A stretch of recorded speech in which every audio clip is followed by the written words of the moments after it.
sociológico de los últimos 35 años, Chile ha sido un gran éxito. Pasó a tener 45% de pobres, a tener menos de 10%, depende un poco cómo midas, si es el Banco Mundial o los de las Naciones Unidas, pero eso no basta. O sea, yo tuve 6 años ahora en Chile dirigiendo parte de un medio que criticaba muchas de estas cosas, que decíamos, mira, el modelo funcionó, pero el modelo se agotó. Chile despertó no ahora, Chile despertó en el 2010 con Camila Vallejo y Giorgio Jackson, cuando empezaron a decir no puede ser que la educación sea tan cara, que la educación pública universitaria sea cara y que sea no la misma calidad. Y ahí empezaron los cambios. Y ahí Chile despertó y todos los nuevos jóvenes que ves ahora en las calles no les importa, no tienen la herencia de la dictadura, no le tienen miedo a los milicos, no le tienen miedo a la policía. Está diciendo, ¿sabes qué? Muy bien que mis viejos ahora tengan laburo, que tengan acceso a una clínica, pero ¿sabes qué? Yo creo que la clínica dé servicio. Yo creo que el colegio que ya está construido, que tiene buena infraestructura, que me dé una buena educación y no solo los que tienen plata la tenga. No puede ser que la calidad de tu educación, tu pensión y tu salud dependa de cuánta plata tengas. Y ahí sí que hay una minoría grande. No solamente depende de eso, sino que si no hay que endeudarse para poder acceder. Pero por eso depende. Entonces, tenías un Chile que venía una olla de presión de gente que, una clase, se llama en términos económicos, se llama la trampa del ingreso medio. Países que llegan a tener $20.000 per cápita de ingresos de PBI, ¿no? Chile está en 25.000, ¿no? Pero que tenés lo que decía un poco lo que hablaban ustedes y lo venía escuchando en la radio, todas estas como demandas de que, ¿sabes qué? Yo lo quiero ahora. ¿Por qué no ahora? Porque la desigualdad, efectivamente, son los países más desiguales de la región, pero también la otra cara es que, bueno, los pobres tienen un ingreso mínimo que es mayor que todos los ingresos mínimos de la región. Entonces, sí, ¿cómo si todo lo macro anda tan bien, explota esta olla de presión? Bueno, venía para mí, yo te digo, viene desde el año 2010-2011, que la gente empezó a despertar, las nuevas generaciones, a decir, bueno, todo bien, nuestros padres están mucho mejor, hay democracia, hay derechos, la economía anda mucho mejor, pero hay un montón de cosas que a nosotros no nos está llegando. Y un poco lo que vos dijiste en la introducción, Chile tampoco es un hecho tan aislado. Nos toca al lado y como siempre fue el mejor alumno de la región y lo miramos como ejemplo, que hay muchas cosas que son un ejemplo, pero al mismo tiempo hay una frustración, yo creo, de las clases trabajadoras en el mundo entero, que lo ves en Trump, lo ves en Brexit, lo puedes ver un montón de ejemplos, lo de Ecuador, lo que está pasando en Hong Kong, lo que pasó con los chalecos amarillos que por 3 meses destruían París los domingos, que hay una clase media trabajadora que no siente que a ellos les llegó los beneficios de la globalización, de la revolución digital, y se sienten frustrados y de repente explota. Ahora, como dijiste vos, explotó porque el metro subió 4%. O sea, no, en Chile no hay inflación, entonces 4% es bastante. En Chile la inflación un año malo son 2%. O sea, este mes, a los últimos 2 meses, la inflación fue 0,1. Entonces, cuando te sube de golpe 4%, cuando un sueldo mínimo son más o menos poner 300.000 pesos, que son, dependen, 400, 500 dólares, cuando el 10% de eso tenés que gastar en subte, te enoja y de repente hay una gota que rebalsa. Ahora, conociendo un poco la génesis del chileno, es raro ver la virulencia y la violencia. Yo la vi. Eso, vamos a enfocarnos principalmente en lo que viviste vos en las últimas horas que estuviste en Chile. Llegaste ayer. Mirá, ¿Estuviste en Santiago de Chile? Sí, Santiago, sí. ¿Qué Santiago de Chile viviste ahí? Claro que no. Yo era muy chico en la época del golpe militar, pero me acuerdo, tenía 6 años, los primeros años me acuerdo de los años en dictadura. Una cosa fuerte, la gente, no, mucho militar en las calles, obviamente en algunos barrios más, los primeros 2 días cuando eran saqueos, viste, había gente que vos decía, bueno, como la responsabilidad del gobierno es mantener el orden, porque lamentablemente normalmente toda la violencia más grande y los saqueos más grandes era donde están los que menos tienen. Los barrios más acomodados hubieron marchas, habían cacerolazos, como le llaman, pero no veías ese tipo de violencia. Había temor, diciendo, bueno, van a ir, por las redes sociales decían, no quemen los colegios del Estado, vayan a quemar el colegio de los ricos, como decir el equivalente del Newman. No quemen el Nacional de Buenos Aires, vayan a quemar el Newman. Estoy usando los términos para que la gente entienda.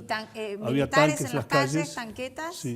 Sí, no los veías en toda la ciudad, pero sí lo veías en la televisión. En la parte que nosotros vimos, solo en el aeropuerto había mucha presencia militar, un lío enorme, pero había una sensación de wow, y mucha gente diciendo cómo nos equivocamos, ¿no? Cómo nos equivocamos, las señales estaban. Hay una clase política de izquierda, centro izquierda y centro derecha que fue como el gran acuerdo post-dictadura que hizo estos 35 años del boom chileno, que como que se sentaron en los laureles y no escuchaban, hacían cambios al margen. Un empresariado muy ciego, el mercado va a solucionar todo, con algunos que levantaban la voz diciendo, no, flaco, hay que hacer un par de ajustes. Hablando de empresariado y clase política, ¿cómo evalúas la reacción de Piñera, que concentra en parte los dos sectores? Piñera es un caso especial porque no es un tipo querido por los empresarios. Porque dicen que él es un tipo que se hizo la guita haciéndose la pasada. Por pasada quiere decir tradeando, operaciones, compraba uno, vendía. No es un tipo que empezó una empresa, ¿viste? Entonces, pero todos le tienen respeto, que es un tipo inteligente y con vocación de poder. Piñera en su primer gobierno hizo muchas cosas que al empresariado no le gustó, aumentó regulación, ley antimonopolio, ley de consumidor, que muchos empresarios dicen, che, hubiese preferido que siguiera la centroizquierda. Vos acordate que Piñera es el primer presidente de la centro-derecha en Chile elegido democráticamente desde el año 1930 y ahora elegido por segunda vez por goleada, o sea, ganó por un margen muy, muy grande. Sí, Piñera. lo que pasa es que iban en los reclamos sociales que venían estando, como Sí. mencionabas vos ya hace varios no años. es su culpa, vienen de varios. Prometió reformas, prometió mejorar la salud, prometió mejorar la educación, Claro. prometió mejorar los ingresos y resulta que no solamente no se estaban dando, sino que hoy, con 15 muertos, recién está armando como un plan social. Pero, a ver, él no... yo no quiero defender a Piñera porque hay muchas cosas que no estoy de acuerdo, y la gente que me conoce no tuve una buena relación con él cuando estuve en Chile a nivel profesional como periodista, pero no se le puede achacar la culpa de esto a él. Esto es producto de varios gobiernos que no empezaron a ver las señales que ahí estaban. Ahora, lo que él anunció ahora, que no lo vi entero porque estaba en el auto viniendo acá, me parece que es un piso. O sea, pero a veces uno dice, todos los grandes logros en la historia de los grandes logros, el derecho a huelga, el derecho a votar, el derecho a los negros en Estados Unidos por ir al mismo baño que los blancos, el derecho a las mujeres al sufragio, todos vinieron de quilombo. No fue que se sentó el poder y dijo, ¿sabes qué? El equivalente del Jockey Club, tienen razón estos flacos, démosle. No, hacen quilombo y de repente como que la sociedad reacciona. Hoy día, antes de Piñera, la familia más rica de Chile, Luxich, dijo ninguna persona de las empresas nuestras va a ganar menos de 500.000 chilenos. Exacto. Que son casi 700 $700. Ahora, las empresas son todas, la mayoría gana más que eso porque son empresas de, como dicen, del conocimiento, qué sé yo. Pero también es un gesto. Varios otros empresarios empezaron a decir, teníamos que haber escuchado antes, hay mucho desencanto, nos sorprendió. Bueno, y lo que Piñera dijo hoy, algunos dicen que es un ofertón, faltó que te regalara el auto. Si Piñera estuviese en oposición, diría que son medios populistas. Pero creo que es el populismo. ¿Cómo lo definimos? Facu. Sí, parte digamos, de lo que comenta Iván, para complementarlo un poco, yo creo que se mencionó al pasar, pero la realidad es que en los últimos 5 años la presión de las deudas que tienen el pueblo chileno o los chilenos en general se duplicó. Hoy está en un nivel cercano al 74% sobre lo que son los ingresos de las personas después del pago de impuestos. Es una tasa muy alta que triplica, por ejemplo, a la de la Argentina, si bien la Argentina tiene un sistema financiero mucho menos desarrollado. Pero esa presión, digamos, sobre los ingresos, donde 7 de cada 10 pesos que ingresan las familias la tienen que destinar a pagar deudas. Pero y que, por ejemplo, el año pero pasado... 2/3 de eso es para la hipotecaria. Bueno. 2/3 es para tu casa. Que tu Esa casa aumenta es la en valor contrapartida. año por año. Y que la tasa de las hipotecas está en el nivel más bajo de la historia de Chile, en 2% anual. Eso también es real. Pero también es real que, por ejemplo, el año pasado 3 millones de jóvenes, sobre todo aquellos que están entre los 25 y los 30 años, fueron deudores morosos, no podían pagar sus deudas porque sacan créditos justamente para acceder a la educación. Sí. Que es Algo que cambió totalmente Bachelet. privada. Bachelet, uno de sus, bueno, no sé si pocos o muchos logros, fue que ella hizo que el 70%... Ella quería educación gratuita para todos, una democracia, el Congreso no la aprobó todo, pero logró una ley con un acuerdo bastante transversal que el 70% de los estudiantes tiene educación gratis, incluso en las universidades privadas. Las privadas que se acogen a que, bueno, si vos querés que tu estudiante vaya y sea becado por el Estado, tenés que acogerte a esto. Pero que nadie puede dudar de que había una calentura, perdón la expresión, que estaba, pero es sorprendente por el tipo de país que es Chile.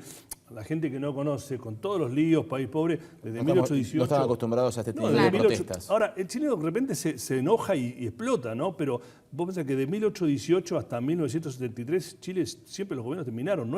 Acá no es raro que un gobierno no termine. Claro. Allá terminan con líos, pero terminan. Después tuvo el golpe militar, sangriento, no, etcétera, 16 años de una dictadura bastante dura, y después como consenso de la centroizquierda con la centroderecha que llegó hasta ahora.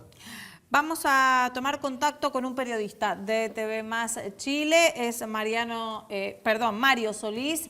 Mario, buenas noches y gracias por atendernos. En principio, por supuesto, preguntarte cuál es la situación actual. La situación actual no deja de ser preocupante en nuestro país. Yo dificulto que las movilizaciones se detengan esta noche. Algunas correcciones y para aclarar algunos puntos, el toque de queda en algunas regiones del país empezó a las 6 de la tarde. Ahora, la tónica durante los días previos ha sido que el toque de queda no se está respetando. La gente está en una actitud bastante desafiante con la fuerza militar. En algunos casos han organizado incluso fiestas electrónicas en el sur del país. En la zona centro hay gente que organiza asados, hay gente que hace fiestas en las puertas de las casas, burlándose un poco de esta medida en la cual ya no les molesta ni les asusta infringir la ley. Hemos llegado a un momento en el cual en Chile se ha perdido totalmente el respeto a la autoridad y esto queda manifiesto con la tónica y la agresividad que están forjándose en las manifestaciones recientes. ¿Y cuál es la reacción del gobierno en estas últimas horas con todo lo que viene sucediendo, dado que también desde todos los sucesos y los incidentes ya hay 15 muertos? Bueno, la cifra oficial, la que se está incrementando, hasta el momento tenemos un conteo de 17 muertos acá en Chile. También hay una cantidad grande de heridos, de hecho, si me permiten especificar, son hasta el momento 534 los heridos a bala solamente en la región metropolitana, 383 heridos a bala también en regiones. Estamos hablando también de 13 personas heridas de extrema gravedad. La situación se ha escapado de las manos por parte del gobierno. Se ha intentado reforzar la cantidad militar que está desplegada en distintos puntos. Solamente en Santiago hay 20.000 soldados que están distribuidos en distintos puntos de la capital, pero sin embargo no se logra provocar este temor en la gente, no se logra que la gente llegue a sus casas, que cierre la puerta. Mario, hace horas trascendió en Argentina que los dos grandes sindicatos de Chile, o los que más representación tienen, irían en las próximas horas. ¿Esto es así? Y si es así... Unitaria de Trabajadores. La Central Unitaria de Trabajadores aglutina a todos los sindicatos que mueven el país. Estamos hablando del Colegio de Profesores. Bueno, el Colegio Médico ya ha iniciado el día de hoy su huelga. Solamente están desarrollando turnos éticos en algunos de los sectores asistenciales del país. Esto involucra también al mundo portuario. Esto involucra una tremenda movilización. Por lo tanto, se pronostica que si ya habíamos tenido desmanes, ya habíamos tenido conflictos, ya habíamos tenido violencia, esto se puede exacerbar en la jornada de mañana. Recientemente hubo un discurso del presidente Sebastián Piñera, ustedes ya lo estaban analizando, con medidas que honestamente en el papel suenan bastante agradables, en la parte práctica no es tan así. Por ejemplo, se hablaba de un incremento de la pensión básica solidaria, estamos hablando de la pensión que otorga el Estado a los adultos mayores. Cuando se habla de un 20% el incremento de la pensión, en los términos prácticos estamos hablando en plata argentina de unos 1.200 pesos más. Tampoco es un gran incremento. Por lo menos acá en Chile, esa cantidad de dinero tampoco ayuda a los adultos mayores, ya que ni siquiera logra cubrir los gastos que tienen normalmente en medicamentos. Y todas las medidas de las cuales se han anunciado son bastante febles, bastante débiles y nos provocan ciertas dudas con respecto a cuál va a ser la reacción de la clase media, que es la que se está manifestando hoy en día. Mario, también se escuchó hablar a algunos de los principales empresarios de Chile, del sector privado. Recién acá Iván Weissman nos comentaba el caso del hombre más rico de Chile, en realidad, o el hijo de la persona más rica de Chile, que a partir del 2020 va a elevar a 500.000 pesos el salario de todos sus empleados como mínimo. ¿Qué pasa, por ejemplo, con Horst Pohlmann, que entiendo que es uno de los mayores empleadores de Chile, al tener 50.000 empleados solo en ese país, además de todos los que tiene en América Latina? ¿Hizo algunas declaraciones al respecto, con respecto justamente a esto, a mejorar el ingreso de sus trabajadores? Por lo menos alguna declaración que me haya llegado o que haya emitido hasta el momento no la he conocido.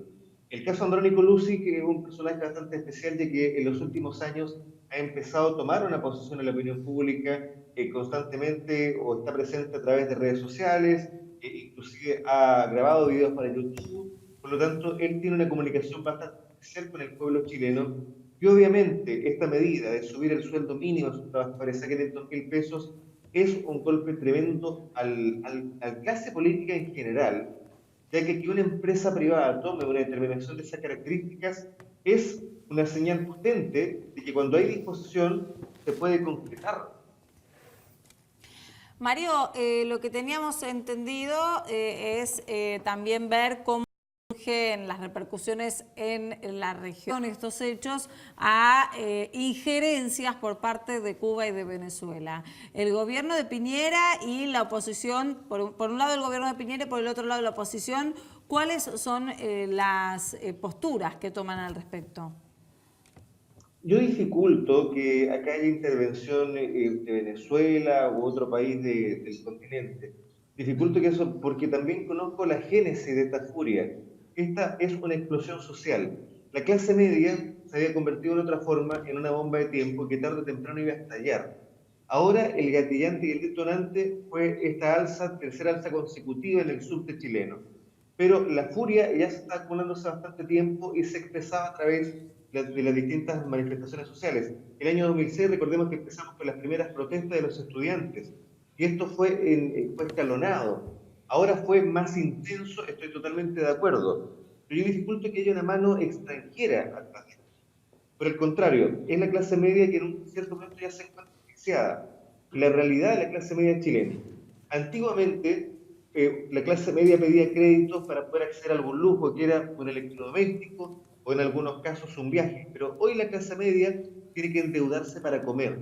Y eso es lo que provocó esta explosión que ha trascendido no solamente Latinoamérica, sino el mundo completo. Mario, muchas gracias por este contacto con nosotros.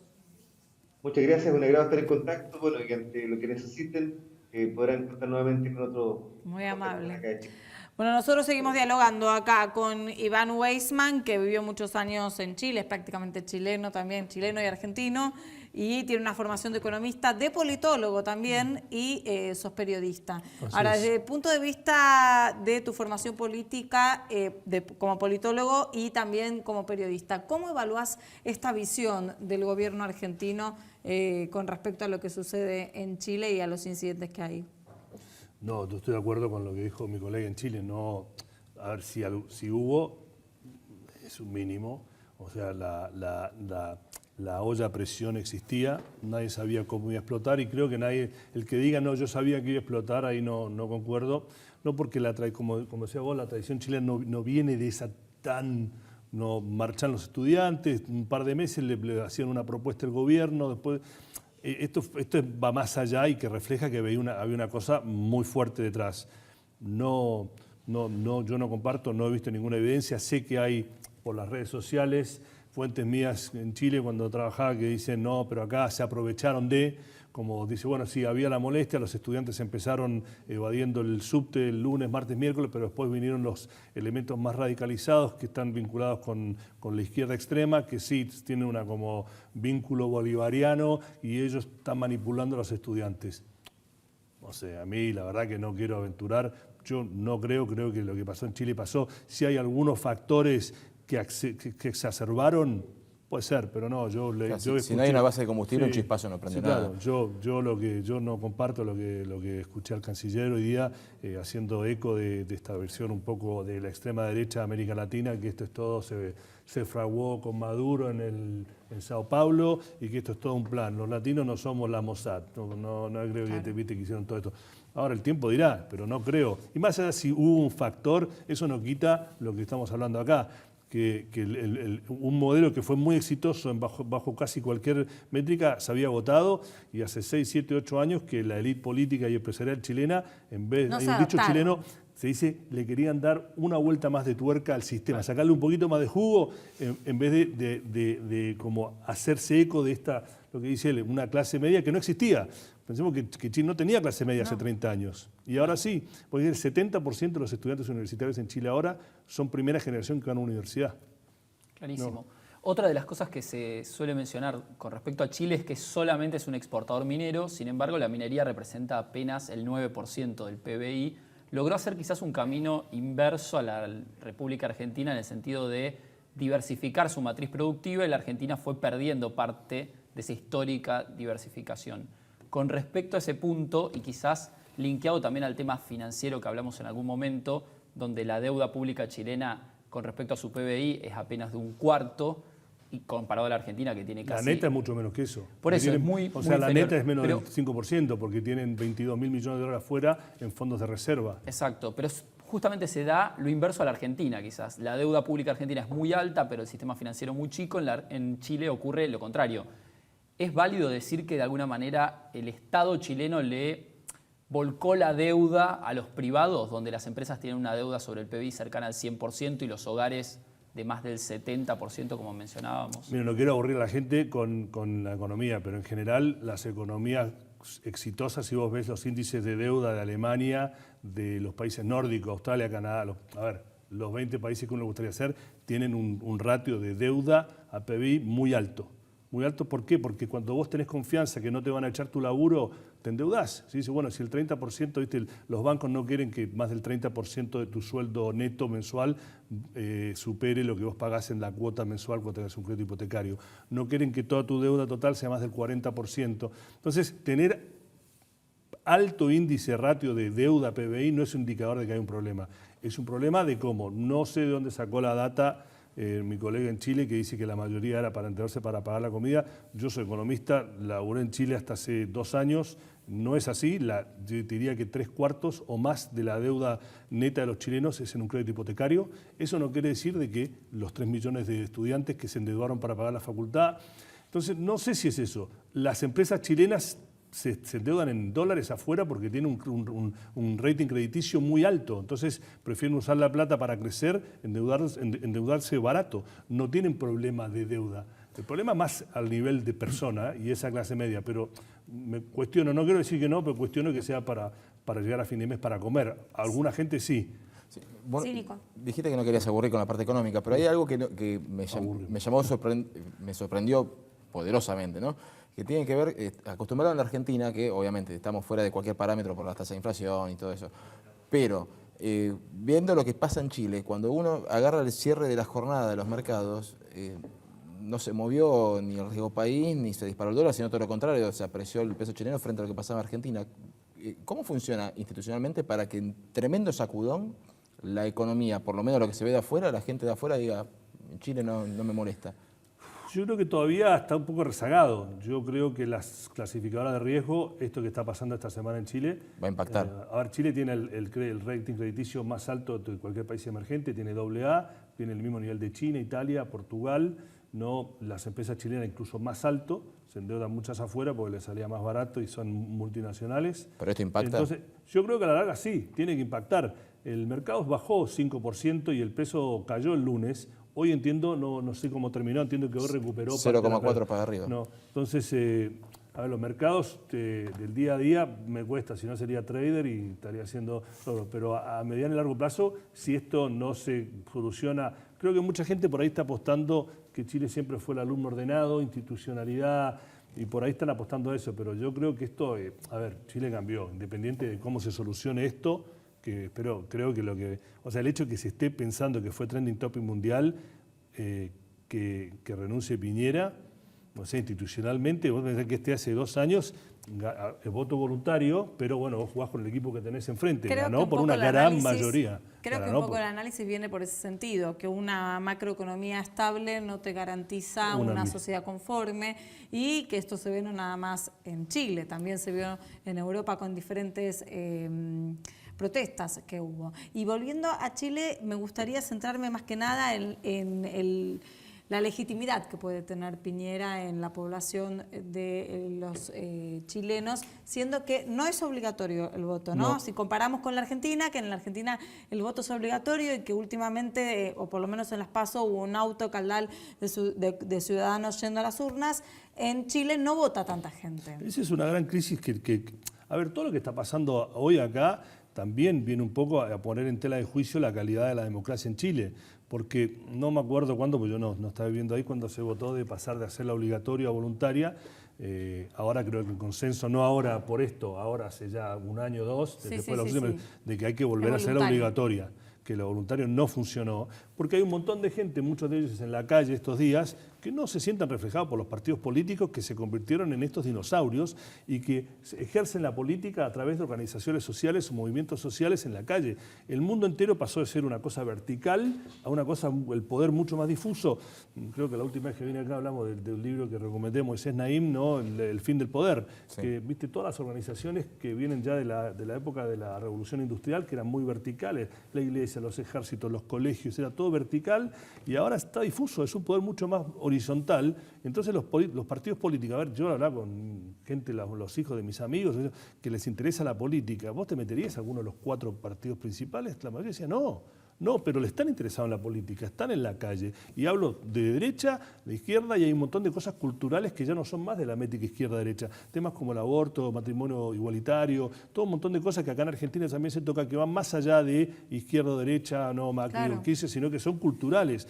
Y creo que eso que hicieron que fuera voluntario, la gente está en otra. Hay un dicho chino, no, yo estoy en otra, como esto no me interesa, yo voy a ejercer mis derechos y voy a participar en el debate público de otra manera. Ahora es peligroso. Ahora, hay En consecuencia de sí. esto que te venía preguntando, ¿cómo puede hacerse para que la ley en Chile se modernice en algún Bueno, punto? Porque mira muchas lo de que las pasó hoy leyes día. vienen de la dictadura de Pinochet. Sí. Bueno, han habido un montón de reformas, eso sería injusto. Las grandes, obviamente, ¿viste? ¿Cómo es ese bebé que no llora, no mama? ¿No? Algo así. el que no Sí, llora, no mama, sí. Bueno, hoy día, mira, en 3 días, porque no es una ley, parece justo, la ley de que subió el subte no era de Piñera, es un mecanismo técnico. Viste, los tecnócratas que nos están, un técnico que ponen el precio del petróleo, el precio del dólar, un par de factores más y automáticamente cuando se Actualizan mueven la tarifa. actualiza. ¿No? Hoy día salió una nota en el diario La Tercera en Chile de cómo la ministra de Transporte hace 2 semanas o 3 semanas le dijo al director de presupuesto, acá se va a armar quilombo, no esto, ¿me podés dar plata? Era un 10% adicional del presupuesto para por lo menos acá a fin de año mantenerlo. Y el tipo dijo, no hay plata. Bueno, recordemos que acá en Argentina el subte históricamente costó $1, $1.10, $1.10. Hoy serían 70 pesos. Claro. O Bueno, sea, en Chile son 800 65 pesos, que son perdón. como $1.20 más o menos. Sí, Exacto, un un dólar dólar y- 17. exacto. Pero volviendo a tu cosa, obviamente hoy día Piñera pasó un proyecto, y propuso un proyecto de ley que ya todos por Twitter venían todos los políticos, bueno, lo vamos a aprobar, algo que la gente les enojaba mucho.